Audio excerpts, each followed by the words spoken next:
Hi everybody, this is Kevin and welcome back to another manga review. And today we are going to be taking a look at Fairy Tail Volume 62 from Hiro Mashima, which is the continuation of the final arc and the second to last volume. We are getting close to the end. This is the final battle between Natsu and Zeref. And holy crap, I guess a lot of stuff to cover.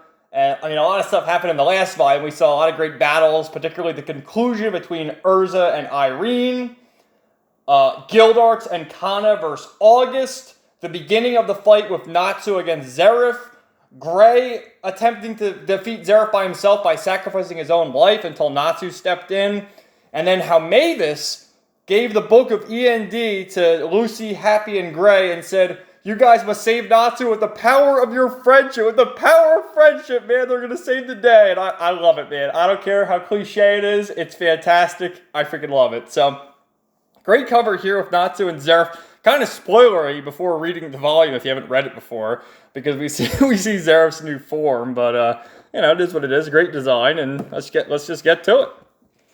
So, another great cover of Mavis right there. And again, I mentioned this last time. With the chapters, they're paying homage to the previous arcs. Like they had the very first arc, then they had the one with Duke Everlore, and this is the one against Eisenwald. And I love it with the new, Masha's updated art style. Like you get Gray, Urza, you got Lucy and Happy flying in the wind. Because early on, they always made fun of Lucy saying how useless he is. Yeah, I bet they're saying that now. And there's actually, Natsu's there too. He's in the middle flying around because this guy used wind magic or whatever. But anyway, let's get to it. So, yes, after the battle against Irene, Acnologia appeared, and he started stomping on Irene's body. He's just stomping on the thing, there's blood everywhere. And then Urza says, "Stop desecrating the dead." And he says, "You have a similar scent to this woman. You shall all die." And he's ready to attack when all of a sudden you see this. And it's Jalal to the rescue. Look at this. Jalal has a force field to the rescue. And he starts doing all these crazy-ass spells. Look at his face protecting his girl Urza. And he goes, "Heavenly body magic, Pleiades." Look at this, man. Look at his pose. And he does this one, the Julexing, which stands for the 9 lightning stars. "You'll be judged by the 7 stars. Grand chariots." And Acnologia's just taking it, and he starts laughing as he gobbles it all up. And says, "I am the dragon of magic, Acnologia!" And he consumes all magic, and they're all just defenseless against him. So he takes his dragon form now, and starts chasing him. When Wendy activates Dragon Force to try and fight him, because, she's a dragon slayer, so she's got to do her part, but the little girl's no match. When all of a sudden, the Christina comes charging in. Look at this thing. All these familiar faces are returning. And the Christina, that can only mean one thing. Our men! Ichiya's here. Look at this. Ichiya to the rescue. "Come on now, Urza-san, Wendy-chan. Come aboard." Look at Ichiya. "I must protect you, lovely ladies." And then, look at this. Look who's on the ship with them. Oh, getting ahead of myself. Again, here's the other one. This is Galuna Island with Leon. Look at Lucy there. So they're on the Christina. We got all our friends. Hibiki, Jenny's piloting it. And as there's a bit of turbulence, Urza falls on top of Jalal. Look at Wendy. She's like, "Whoa, what do you mean? What's going on?" So, they're firing their cannon. It's no match for Acnologia because they can just eat everything. But this woman is speaking to Wendy saying, "Do you remember me now? I'm Anna," who looks very suspiciously similar to Lucy, doesn't she? And, she says how she knows Wendy and all them. And how she was the one who taught the Dragon Slayers the human language 400 years ago. So they do the backstory lore dump about that, but basically she traveled in time, of course. So then it cuts over here to Gray, Lucy, and Happy sitting on the bench trying to figure out what to do with END as Lucy starts crying. Thinking, how can Natsu be inside this book? How can this be his spirit when he's just a normal boy? How does he have to suffer like this? Really sad scene. So Zeref, look at the faces they're all making too. Zeref is like this evil bastard. Come on, END. I'm not END, I'm Natsu. So this is where they talked about how, they sent all these children back 400 years ago so they could defeat Acnologia because, it was a time rich in magic, etc., etc. And it was Anna from 400 years ago who opened her gate, with Layla, Lucy's mother, opening her gate, to bridge the two paths together. And their only way to defeat Acnologia is to trap him in the space between time, seal him there, and stop his magic. So here's the Phantom Lord arc again. That's when we first met Juvia, and it was love at first sight. Aww. And then Gajil and Natsu, of course. So some more backstory, and it shows a young Arcadios and Hisui. But what happened was, the children didn't end up going to the gate normally, and they broke through. So this is Layla and Anna meeting each other, and Layla acknowledges how she's happy that she was able to do it and not leave this burden on her daughter, and it shows a young Lucy all cute there. And just going over their plans of what to do when the time came. However, Layla had passed away, and they never got a chance to solve everything. So it's up to Anna here, who came from the past, to stop Acnologia for good. So they show a little Daichi here. Come on, men! It's very simple. We have to go over here and then trap Acnologia in the void between time. Very simple. So Happy says, we got to open this book and figure out what's going on. Okay, let's do it, guys. We can do it. And then Zeref continues to mock Natsu. You're such a letdown. I'm going to kill you.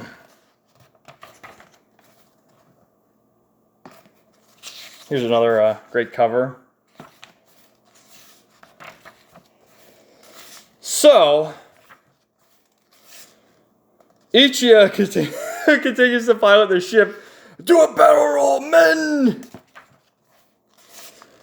And they think that Acnologia is trapped, but the bastard makes his way through and, collides with the ship again. They're like, no, how can this be? What is going on?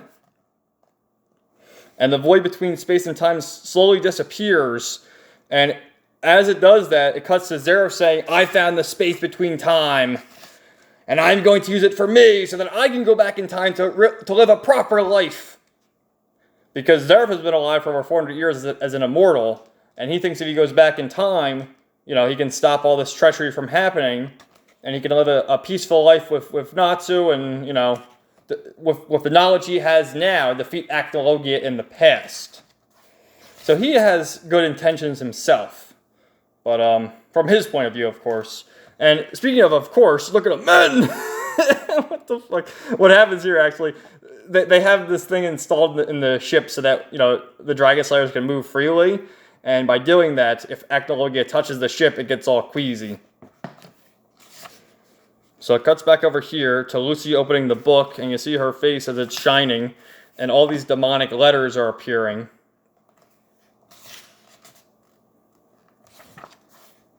So Mavis appears as Zeref is trying to, use the void between time. And she says that she'll stop him. And then all of a sudden Natsu, I'm getting all fired up now. I can do this. And it cuts back to Mavis and Zeref when they were lovers. And I love this too, showing all the characters together. All the ships, as I would say. Natsu and Lucy, Juvia and Gray, Gajil and Levy. Look at this. Elfin and Evergreen, Mirajin and Loxus, Jalal and Urza, Gildart and Kana. That's not really a ship. Wendy and Sharia, and then Zeref and Mavis. I love this page. This is in color too. This was in one of the art books I showcased a few months ago. So Natsu's all fired up, ready to go with Dragon Force and trying to do his best. When Mavis pleads and says, no, don't kill him. Please, don't do it. And he has a hold of Mavis now. while Mavis is trying to plead her case and saying that, you know, they can stop this.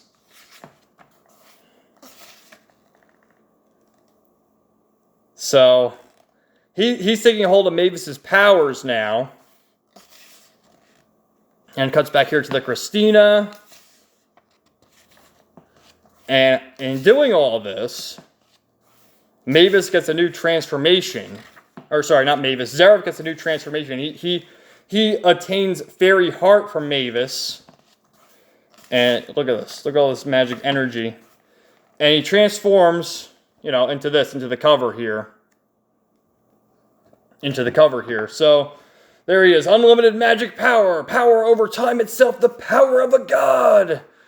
So here's another. This is the arc with Loki. When they had their pillow fight. So they're all approaching the guild, but they're like, let's just wait a minute. Let's not go there quite yet. And they're all thinking, Wendy, Gray, Urza, Lucy, Natsu, Happy, I hope you're okay. I love the characters who are acknowledging all those names. You have Carla thinking of Wendy, Lucy thinking of Gray, Miragen thinking of Urza, Kana, Lucy, Gildart's Natsu, and then Panther Lily's thinking of Happy. So sweet. So, because of seeing all those demonic letters, they quickly shut the book, and they're like, all right, we gotta do this now. Let's open it and rewrite the book. So now Mavis is unconscious because Zeref obtained all her power from Fairy Heart. But Natsu gets fired up yet again and does the Fire Dragon's Kings! Demolishing Strike! Boom.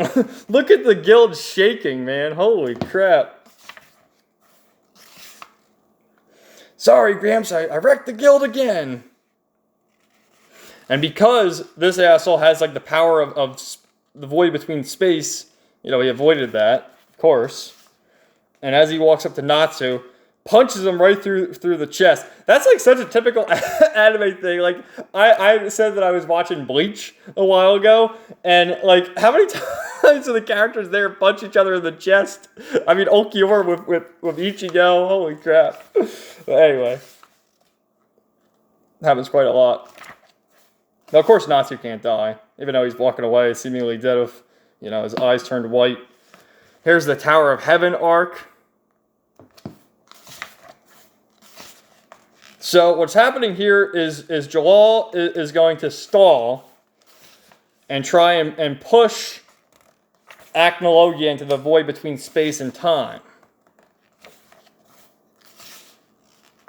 And as Anna's trying to reopen it, but Zeref has the power, so, you know, what he does is he says, once you walk through this door, it'll be a reset on everything, and he'll have the knowledge he has now go back 400 years to defeat Acnologia.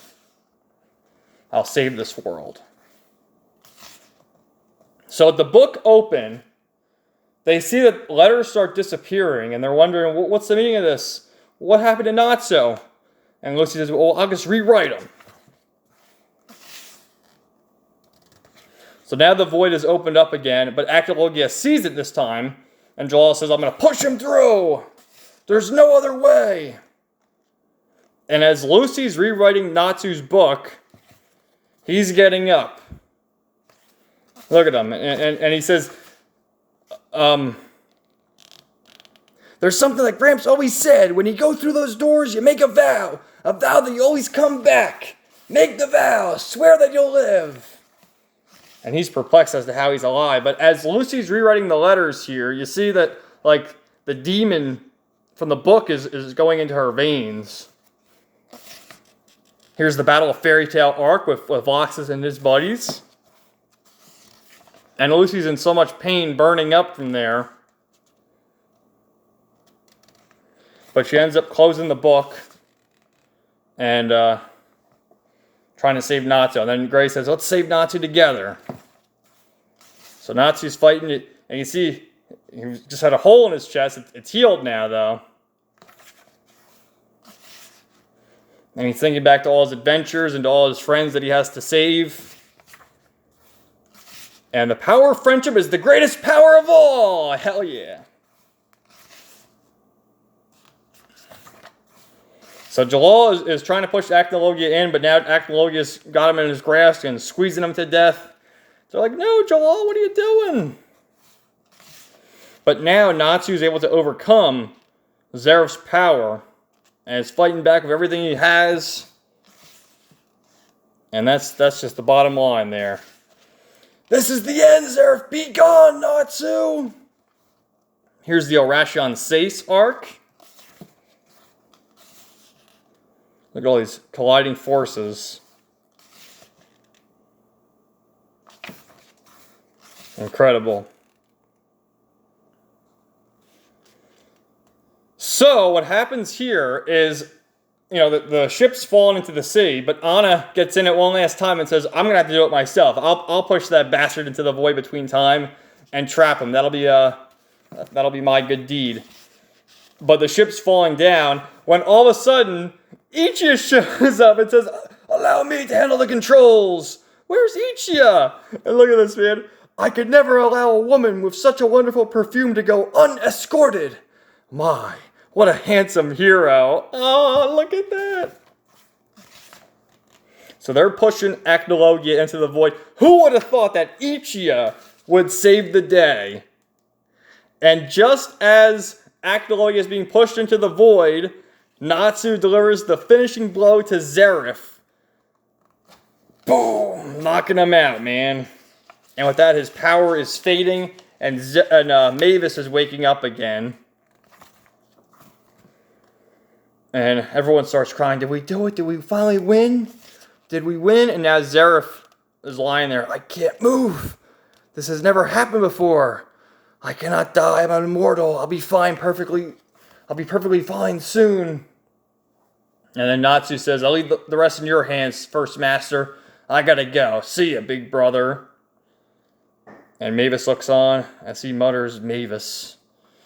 So, man, this is kind of a short review. Normally I go like 20 minutes, but this is only 17 minutes. Either way, I thought this was a very, very good volume, of course. Great seeing Jalal come back. The flashbacks of Anna and all the connections there. Of course, Zeref getting his new form. Lucy, Gray, and Happy being the ones to rewrite the book. Let me show you. Oh. Yeah, and how it's like she's consumed by the demonic powers. Excellent stuff, man. So stay tuned next week for the final review, guys. Volume 63, the final fairy tale volume. And man, I can't believe it. Like I said, I've been reviewing this series for over a year now. I think I started it in August of 2021. And we're almost done here. So stay tuned next week for the final review. Let me know your thoughts in the comments down below. And stay tuned for all sorts of other videos coming soon, guys. Have a great day.